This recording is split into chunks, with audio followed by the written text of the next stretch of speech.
On the basis ownership में अगर देखें तो public sector, private sector, public sector जिसकी मालिक सरकार खुद होती है। सरकार क्यों इंडस्ट्रीज चलाएगी? क्योंकि सरकार को लोगों को सर्विसेज प्रोवाइड करनी है। यहाँ पर प्रॉफिट मैक्सिमाइजेशन मोटिव नहीं होता है, जैसे इंडियन रेलवेज हो गए और थर्मल पावर प्लांट्स हो गए जिससे लोगों को बिजली दी जाए। तो पब्लिक सेक्टर है ना जो, वो सर्विस मोटिव काम करता है, प्रॉफिट मोटिव नहीं करता है। अगर बात की जाए प्राइवेट सेक्टर की, वहां पर पावर एक प्राइवेट प्लेयर के पास में होती है और प्राइवेट सेक्टर में प्रॉफिट के लिए काम किया जाता है। प्रॉफिट होगा तभी तो वो अपना काम चला पाएंगे ना, अगर घाटा हो गया तो उनको पैसे कौन देने वाला है। तो इस तरह से प्राइवेट ओनरशिप होती है और प्राइवेट सेक्टर के अंदर ना प्रॉफिट मोटिव काम किया जाता है, सर्विस मोटिव नहीं। जैसे आपका कोई बिजनेस है और आप प्राइवेट ओनर हो, अगर आपका प्रॉफिट होगा तभी तो आपको अच्छा लगेगा, अगर उसमें आपका लॉस ही होता जाएगा तो आप एक टाइप से कर्ज में डूब जाओगे। तो एक सवाल यही बनता है कि पब्लिक सेक्टर का होना क्यों जरूरी है। तो देखो, सरकार जो है ना वो लोगों को रीजनेबल प्राइसेस पर चीजें प्रोवाइड करेगी और उसी के बजाय अगर हम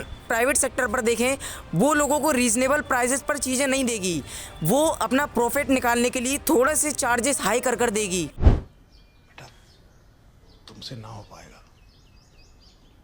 हमें तुम्हारे लक्षण बिल्कुल ठीक नहीं लग रहा है, तुमसे ना हो पाएगा। तो देखो, कुछ सेक्टर की ग्रोथ के लिए सरकार का कंट्रीब्यूशन बहुत ज्यादा जरूरी है। और अगर देखो, लॉस खाकर अगर सर्विसेज प्रोवाइड की जाएंगी, जैसे कि पीडीए सिस्टम हो गया जिसमें सरकार 20 रुपए में गेहूं लेगी और 2 रुपए में लोगों को बेचेगी।